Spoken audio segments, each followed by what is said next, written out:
Bonjour à tous et bienvenue dans cette vidéo d'analyse sur le Dow Jones.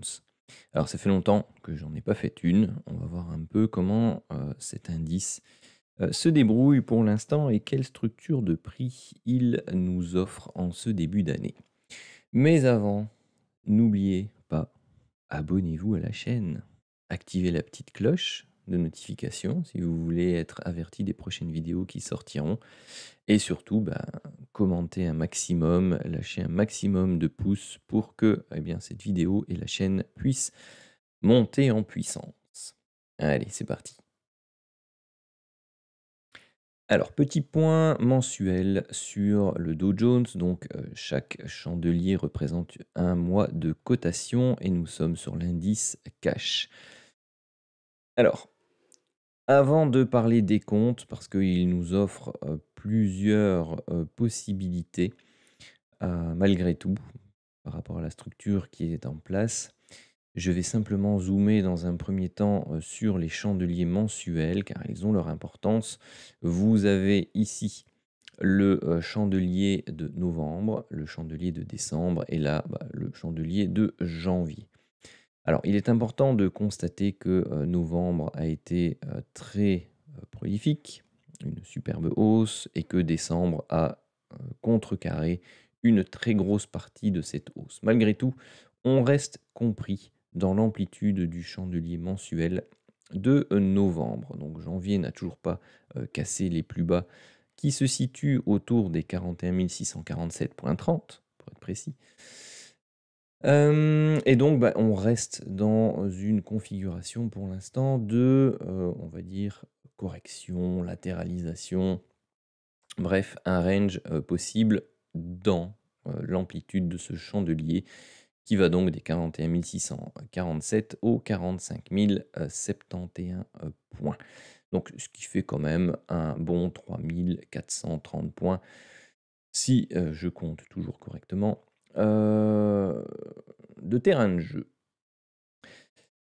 Donc voilà pour l'analyse des chandeliers japonais. Donc pour l'instant, pas de cassure des plus bas du chandelier dans ce gros Marubozu, donc pas d'alerte importante. Alors au niveau des décomptes, bon ça déjà, il n'a pas enregistré, mais je les avais enlevés. Depuis le plus bas Covid, qui est une vague 4 de cycle de long terme, eh bien, on a travaillé une première impulsion que j'avais notée sous vague 1 de la vague 5 de long terme, une correction notée vague 2, donc sous vague 2 de la grande 5. Bon, il y avait une possibilité pour que, on puisse avoir ici, un petit A ou une W, puis, là-bas quelque part un petit B ou une X et une correction. Bon, on a poussé plus haut, donc a priori, c'est devenu très peu, probable. Ce que l'on peut avoir ici, c'est deux options principales. C'est que vous voyez depuis ce point bas là, eh bien, j'ai noté ici en petit cerclé mauve une structure impulsive en 5 temps. Donc 1, 2, 3, la 4 qui se termine là et la 5 qui se termine ici en haut. Deux options. Soit on a fait la sous-vague 3 de la 5. À ce moment-là, c'est embêtant parce que on n'a pas dépassé les 100% d'amplitude de la vague 1 ici. Donc ça veut dire que si ceci c'est la vague 3, eh bien la vague 5 qui suit derrière devra être plus petite que cette vague 3, parce que la vague 3 ne peut être la plus petite des trois impulsions. Deuxième option, si ceci est effectivement un cycle en 5 temps complet, eh bien cela peut être une sous-vague 1 de la 3 mauve. Et donc, on n'est pas censé retracer sous le niveau le plus bas ici, donc entre les 28 715 et... Non, donc c'est 28 661. On n'est pas censé retracer en dessous de ce niveau-là. Sinon, ça invalide le fait que ceci soit une vague 1 et qu'on ait un retracement de vague 2.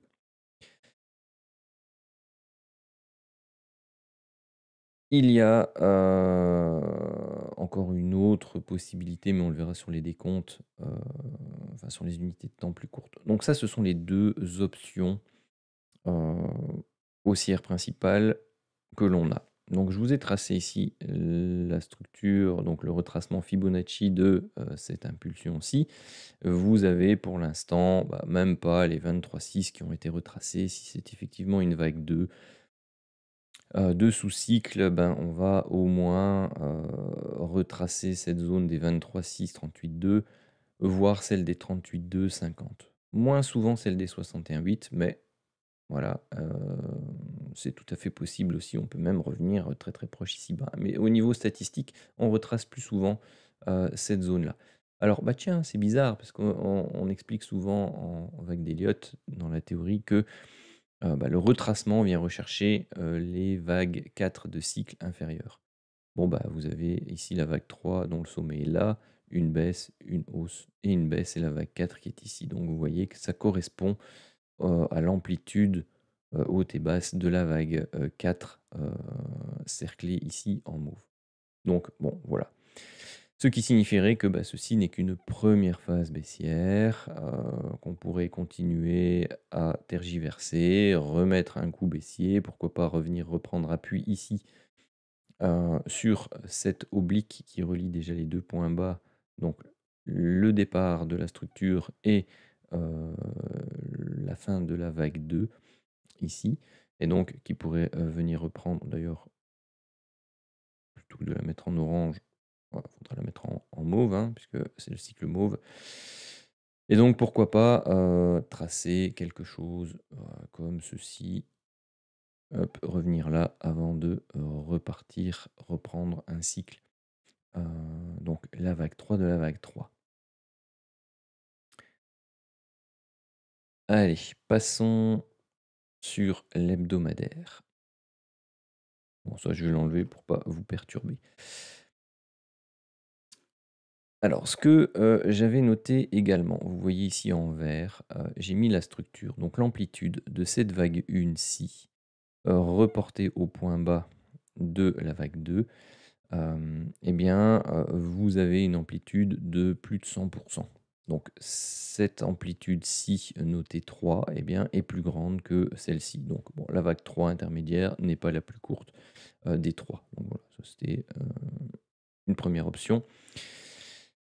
La vague 2 ici, bon, voilà, c'est la structure la plus probable. Maintenant, ceci, ça va être une impulsion, ça peut être la vague 3, mais ça peut aussi être une, sous-vague 1 de cette fameuse 3, notée en noir, donc vague 1 en noir.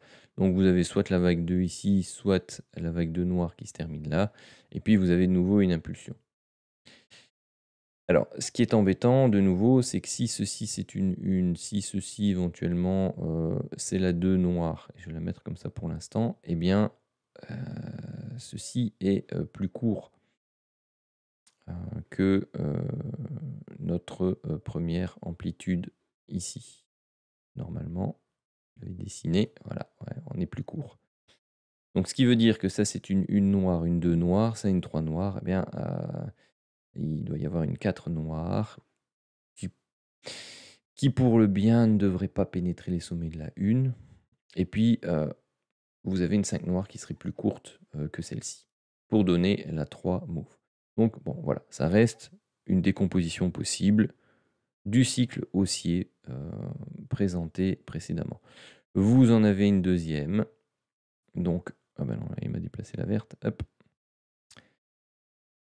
Une deuxième décomposition, c'est que, la vague de noir, elle serait très courte ici. Là, vous avez une sorte de, diagonale d'initialisation notée 1 vert, en élargissement, sa correction et puis là 1, 2, 3, 4, 5, une petite vague 5 rouge là en biseau, et donc là, vous auriez la 3 verte, ici, et puis vous auriez la 4 verte qui s'approche dangereusement du sommet de la vague 1 verte. Bon, on n'aime pas trop ça. Vous pouvez avoir un début de structure, donc une vague A par exemple, qui pénètre les sommets de la 1, et puis la fin de la structure de la 4 verte qui, elle, ne clôture pas, dans les niveaux de prix, hein. qui est important, c'est les niveaux de clôture de la structure. Donc la première phase peut pénétrer la vague 1, mais pas la phase de clôture. Donc on peut très bien avoir une tergiversation ici, après avoir, pénétré éventuellement les sommets de la vague 1 verte, de ce genre. Donc bon, on peut très bien venir faire ça, pénétrer, revenir, hop, et puis faire une sorte de triangle, rester au-dessus des sommets de la vague verte et reprendre le cycle aussi. C'est une autre possibilité de décomposer, le, sous-cycle. Donc voilà, pour l'instant, je n'ai que des options haussières. Bon, il y en a certainement une baissière que je n'entrevois pas ou que je ne veux pas voir de mes yeux vus. Pourquoi? Oups, pardon. Il y en a bien une, que, j'entraperçois, mais elle fait mal.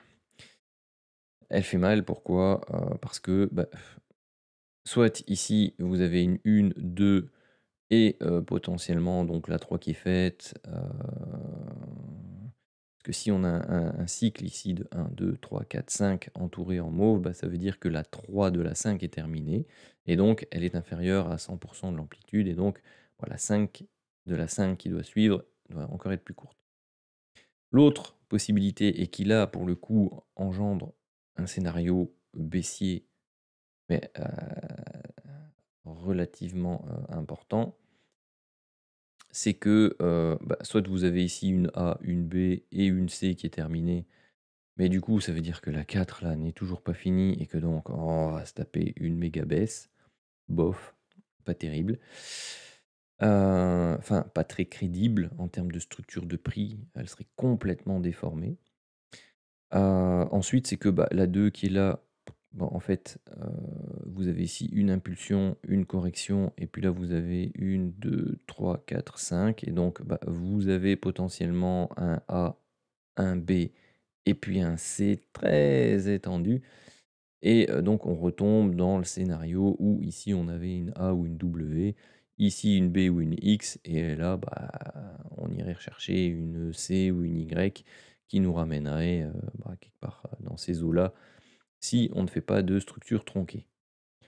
Bon, faire ce genre de choses, ça représente une baisse, aller rechercher ces niveaux-là, ça représente une baisse de plus de 30.